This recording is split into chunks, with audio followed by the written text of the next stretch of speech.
اور عمل صالح کرنے والوں کو جنت کی بشارت ہے۔ اور چوتھی چیز کہ اللہ تعالیٰ قرآن مجید کے اندر جو مثالیں بیان کرتا ہے، مکھی کی مثال ہو یا مکڑی کی مثال ہو یا مچھر کی مثال ہو، یہ مثالیں اللہ تعالیٰ کس لیے بیان کرتا ہے؟ اللہ تعالیٰ معبودان باطلہ کی کمزوری کو اور ان کی بے بسی کو بیان کرنے کے لیے اس طرح کی مثالیں ذکر کرتا ہے قرآن مجید کے اندر۔ آخری بات یہ کہ فاسق کون ہوتے ہیں؟ فاسقوں کی یہ صفات ہوتی ہیں جن کا میں پہلے تذکرہ کر چکا ہوں۔ اللہ تعالیٰ سے دعا ہے کہ اللہ رب العزت ہمیں قرآن مجید کو سمجھنے کی توفیق دے۔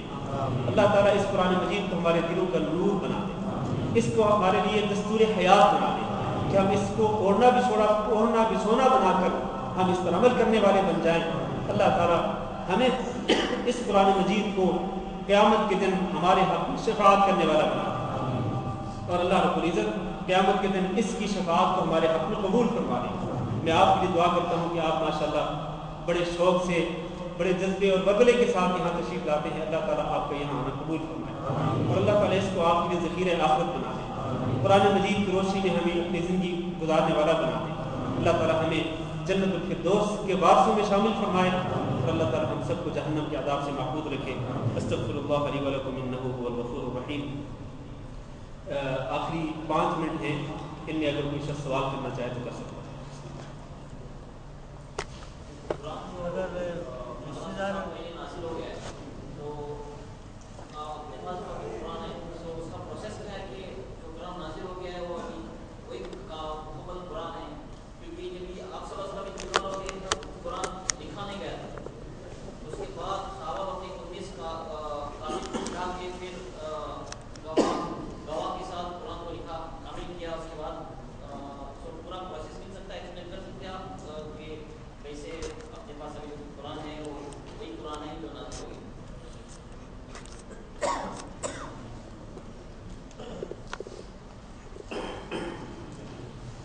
سب سے پہلی بات یہ ہے کہ قرآن مجید اللہ تعالیٰ کی سچی کتاب ہے اور شک و شبہ سے بالا تر ہے۔ آپ سن رہے ہیں جن نے سوال کیا، یہ خود قرآن ہی کہتا ہے کہ ذالک الکتاب لا ریب فیہ، کہ یہ کتاب جو ہے یہ شک و شبہ سے بالا تر ہے، اس میں کوئی شک و شبہ نہیں ہے۔ لہٰذا ہمیں اس کی صداقت پر یقین رکھنا چاہیے کہ یہ اللہ تعالیٰ کی سچی کتاب ہے، منزل من اللہ ہے، اللہ تعالیٰ کی طرف سے نازل شدہ ہے، اور یہ محفوظ ہے اور یہ محفوظ رہے گی۔ یہ کتاب محفوظ رہے گی کیونکہ اللہ تعالیٰ نے اس کی حفاظت کا ذمہ لے رکھا ہے۔ یہ پہلی بات۔ دوسری بات یہ ہے کہ جب یہ قرآن مجید نازل ہوتا تھا تو اس وقت قرآن مجید کے جو مخاطبین تھے، اور وہ کون تھے؟ صحابہ اکرام۔ صحابہ اکرام قرآن مجید کے سب سے پہلے مخاطب تھے۔ صحابہ اکرام اس قرآن مجید کو سنتے تھے تو اس کو سب سے پہلے کہاں محفوظ کرتے تھے؟ اپنے سینوں میں۔ قرآن مجید کو سینوں میں محفوظ کر لیتے تھے۔ تو قرآن مجید کی حفاظت کس طرح سے ہوئی؟ سب سے پہلے ان صحابہ اکرام کے دلوں میں ہوئی، ان کے سینوں میں ہوئی، کہ انہوں نے قرآن مجید کو مکمل طور پر پورے قرآن مجید کو حفظ کر لیا اور اپنے سینوں میں محفوظ کر لیا۔ ایک بات۔ دوسری بات یہ کہ یہ قرآن مجید لکھا بھی جاتا تھا۔ آپ ابھی کہہ رہے تھے نا کہ جب نبی کریم صلی اللہ علیہ وسلم کا انتقال ہوا، جب آپ پر موت آئی تو یہ قرآن مجید لکھا ہوا نہیں تھا۔ یہ بات غلط ہے، یہ درست نہیں۔ صحیح بات یہ ہے کہ قرآن مجید لکھا جاتا تھا۔ آپ کو معلوم ہے کہ صحابہ کرام میں سے وہ صحابہ کرام جو قرآن مجید کو باقاعدہ لکھتے تھے، قرآن مجید کی جو کتابت کرتے تھے، وہ لوگ، وہ صحابہ کرام کاتبین وحی کے نام سے معروف ہیں۔ کاتبین وحی کے نام سے معروف ہے کہ یہ وحی لکھنے والے صحابہ کرام۔ ان میں حضرت زید اور اسی طرح ان میں حضرت معاویہ اور اس طرح باقی کئی صحابہ کرام جو ہیں وہ اس قرآن مجید کو لکھا کرتے تھے۔ کہاں لکھا کرتے تھے؟ مختلف چیزوں پر۔ اس دور کے مطابق کھجور کے پتوں پر لکھے جاتے تھے، درختوں کی ٹہنیوں پر اور درختوں کے جو چھلکے ہوتے تھے ان چھلکوں پر، اور اسی طرح جلد پر یہ چیزیں جو ہیں، یہ قرآن مجید کی آیات ہیں وہ لکھی جاتی تھیں، جلد پر، درختوں کے چھلکوں پر، اسی طرح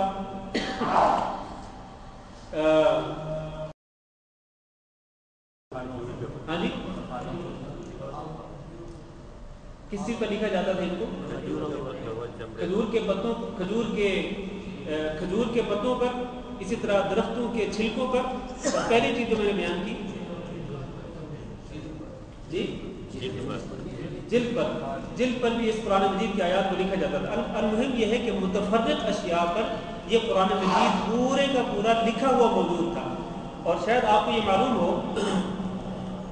کہ پورے کا پورا قرآن مجید جو ہے لکھا ہوا یہ کن کے پاس تھا، کن کے پاس محفوظ تھا؟ نبی کریم صلی اللہ علیہ وسلم کی ازواج مطہرات ایسے حضرت حفصہ رضی اللہ تعالیٰ عنہ کے پاس موجود تھا. یہی وجہ ہے کہ جب قرآن مجید کو مصحف کی شکل میں جمع کیا گیا، اس شکل میں جب اس کو جمع کیا گیا اور اس کو مدون کیا گیا، تو سب سے پہلے وہ لوحات، وہ تختیاں اور وہ متفرق اشیاء جن پر قرآن مجید لکھا ہوا تھا، تو وہ لوحات اور وہ متفرق اشیاء حضرت حفصہ رضی اللہ تعالیٰ عنہ سے لی گئیں اور پھر قرآن مجید کو حضرت عثمان رضی اللہ تعالیٰ عنہ کے دور میں جمع کیا گیا. اس کو مصحف کی شکل میں اس کی تدوین کی گئی. تو یہ جو مختلف دلائل ہیں یہ اس بات پر دلالت کرتے ہیں، اس بات کو ثابت کرتے ہیں کہ یہ قرآن مجید سینوں میں بھی محفوظ تھا، لکھا ہوا بھی موجود تھا، اور یہ خود قرآن مجید جو ہے یہ اس کی دلیل ہے کہ اللہ تعالیٰ کا سچا کلام ہے اور اللہ تعالیٰ نے اس کی حفاظت کا ذمہ لے رکھا. کسی اور بھائی کو کوئی سوال ہو؟ کے سلسلے میں جو رشتہ دار مشرک ہے یا کافر ہے ان کے بارے میں کیا ہوتا ہے؟ رشتہ دار اگر کافر بھی ہوں تو ان کے ساتھ بھی صلہ رحمی کرنی چاہیے. رشتہ دار اگر کافر بھی ہوں، حضرت ام حبیبہ رضی اللہ تعالیٰ عنہ بیان کرتی ہیں کہ ان کی ماں جو ہے وہ شرک کرتی تھی. ام حبیبہ رضی اللہ تعالیٰ عنہ کی ماں مشرکہ تھی، شرک کرتی تھی. تو انہوں نے نبی کریم صلی اللہ علیہ وسلم سے سوال کیا، اللہ کے رسول میری ماں شرک کرتی ہے تو کیا میں اس کے ساتھ صلہ رحمی کر سکتی ہوں، یعنی اس کے ساتھ اچھا سلوک کر سکتی ہوں؟ وہ مشرک ہے، میں مسلمان ہوں اور میں آپ کی بیوی ہوں، تو میرے اور اس کے درمیان امتیاز ہونا چاہیے. لیکن نبی کریم صلی اللہ علیہ وسلم نے فرمایا کہ نہیں، تمہاری ماں چاہے مشرک کیوں نہیں، تم اس کے ساتھ صلہ رحمی کرو، اس کے ساتھ اچھا سلوک کرو، اس پر احسان کرو، اس کے ساتھ نیکی کرو. لہذا رشتہ دار چاہے والدین ہوں یا بہن بھائی ہوں یا دیگر رشتہ دار ہوں، وہ اگر مشرکین بھی ہوں، کافر بھی ہوں، تو ان کے ساتھ پھر بھی صلہ رحمی کرنی چاہیے، صلہ رحمی کرنی چاہیے. جس طرح کہ اللہ تعالیٰ نے قرآن مجید میں بھی ارشاد فرمایا والدین کے متعلق خاص طور پر کہ والدین اگر شرک کا حکم دے تو ان کا حکم مت مانو، لیکن اولاد کو یہ کہا کہ صاحبہما فی الدنیا معروفا، بھلے طریقے سے اچھے انداز سے ان کے ساتھ زندگی بسر کرو. تو اس سے ثابت یہ ہوتا ہے کہ والدین ہوں یا دیگر رشتہ دار اگر کافر بھی ہوں، مشرک بھی ہوں، تو پھر بھی ان کے ساتھ صلہ رحمی ضرور رکھنی چاہیے. ہاں جی،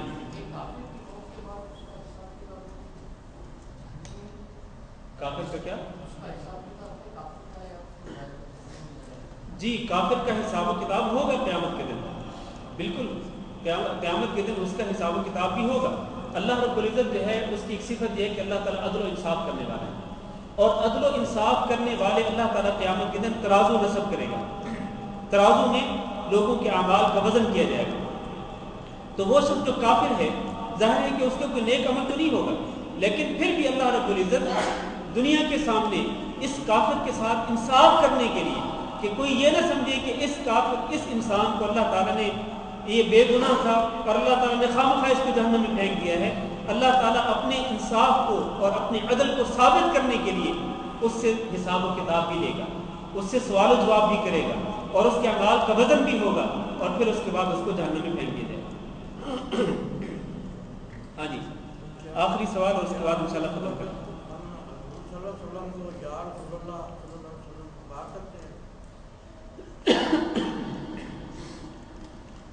رسول اکرم صلی اللہ علیہ وسلم کو یا رسول اللہ کہہ کر پکار نہیں سکتے. وہ صرف اللہ تعالیٰ ہی ہے جس کو یا اللہ یا رب کہہ کر پکارا جا سکتا ہے. ٹھیک ہے نا؟ اللہ، کیونکہ اللہ رب العزت زندہ ہے اور ہمیشہ کے لیے زندہ رہنے والا ہے. اللہ تعالیٰ ہی زندگی دیتا ہے اور اللہ تعالیٰ ہی زندہ رہنے والا ہے، اور اللہ کے سوا کوئی ایسا نہیں کہ جو ہمیشہ کے لیے زندہ رہنے والا ہو. نبی کریم صلی اللہ علیہ وسلم پر موت آ چکی ہے، ہمارے نبی حضرت محمد صلی اللہ علیہ وسلم پر موت آ چکی ہے. یہ میں نہیں کہہ رہا ہوں، یہ اللہ تعالیٰ خود کہتے ہیں قرآن مجید کے اندر کہ وَمَا مُحَمَّدٌ إِلَّا رَسُولٌ، قد خلت من قبله الرسل افإن مات اگر یہ محمد صلی اللہ علیہ وسلم فوت ہو جائے، ان پر موت آ جائے، تو کیا تم اپنے ایڑیوں کے بل پیچھے پلٹ جاؤ گے؟ کیا تم اسلام کو، دین کو چھوڑ دو گے، مرتد ہو جاؤ گے؟ اور ایک اور مقام اللہ نے فرمایا وما جعلنا لبشر من قبلك الخلد افإن مت فهم الخالدون، کہ ہم نے آپ سے پہلے کسی بشر کے لیے ہمیشہ کے لیے زندگی نہیں رکھی ہے، افإن مت، اگر آپ پر موت آ جائے، فهم خالدون، تو کیا یہ لوگ جو قیامت کا انکار کرتے ہیں یہ ہمیشہ زندہ رہیں گے؟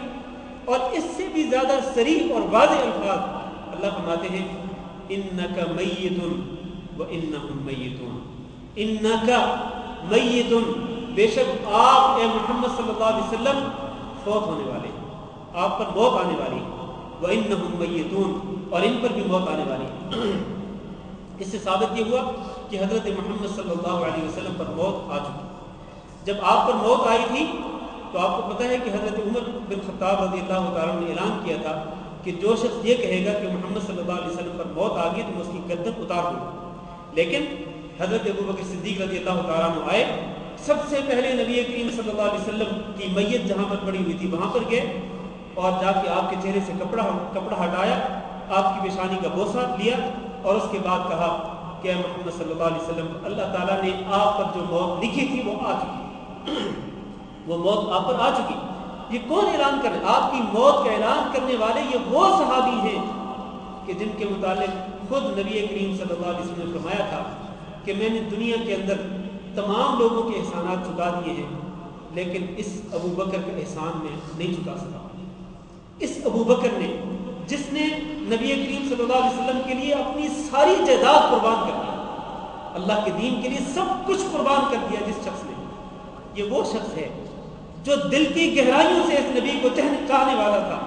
یہ وہ شخص اپنی اس زبان سے اعلان کر رہا ہے کہ اے محمد صلی اللہ علیہ وسلم، آپ پر جو موت اللہ نے لکھی تھی وہ آ چکی ہے۔ لہذا آج جو لوگ یہ کہتے ہیں کہ حضرت محمد صلی اللہ علیہ وسلم، ان کو ذرا جائزہ لینا چاہیے اور جو دلائل میں نے ابھی ذکر کی، ان دلائل کو پڑھنا چاہیے، ان پر غور کرنا چاہیے۔ اور وہ لوگ یہ کہتے ہیں کہ نہیں جی نبی صلی اللہ علیہ وسلم تو پردہ فرما گئے، اور پھر چونکہ وہ یہ کہتے ہیں کہ آپ صلی اللہ علیہ وسلم پردہ فرما گئے ہیں تو اسی بنا پر وہ آپ صلی اللہ علیہ وسلم کو یا رسول اللہ کہہ کر پکارتے بھی ہیں۔ اس لیے میں نے پہلا جو بنیادی عقیدہ ہے وہ ثابت کیا ہے کہ بنیادی طور پر نبی کریم صلی اللہ علیہ وسلم پر موت آ چکی، جس شخصیت پر موت آ چکی ہے اس کو یا کہہ کر پکارا نہیں جا سکتا، یا کہہ کر اسی کو پکارا جا سکتا ہے جو زندہ ہے، اور وہ کون ہے؟ اللہ ہی ہے، اللہ کے سوا کوئی نہیں۔ ہاں جی، کسی اور کا سوال؟ اسی پر اکتفا کرتے ہیں۔ اللہ تعالیٰ آپ سب کو جزائے خیر دے اور اللہ رب العزت آپ کے یہاں آنے کو آپ کے لیے ذخیرہ آخرت بنائے۔ انشاءاللہ آئندہ جمعہ کو آپ سے پھر ملاقات ہوگی۔ یہ حج سے پہلے، عید الاضحیٰ سے پہلے آئندہ جمعہ ہمارا آخری جمعہ ہوگا، کیونکہ اس کے بعد میں انشاءاللہ حج کے لیے جا رہا ہوں، تو آپ سے گزارش ہے کہ آپ آئندہ جمعہ میں ضرور تشریف لائیں۔ انشاءاللہ ہم نے جہاں تک تفسیر بیان کی ہے اس سے اگلی جو آیات ہیں ان میں خاص طور پر حضرت آدم علیہ السلام کا جو واقعہ ہے ابلیس کے ساتھ، اور ابلیس اور فرشتوں کا جو واقعہ ہے اس کی تفصیلات انشاءاللہ آئیں گی، تو آپ سے گزارش ہے کہ آپ ضرور تشریف لائیں۔ استغفر اللہ لی ولکم انہ هو الغفور الرحیم۔ سبحانک اللہم وبحمدک، اشہد ان لا الہ الا انت، استغفرک واتوب الیک۔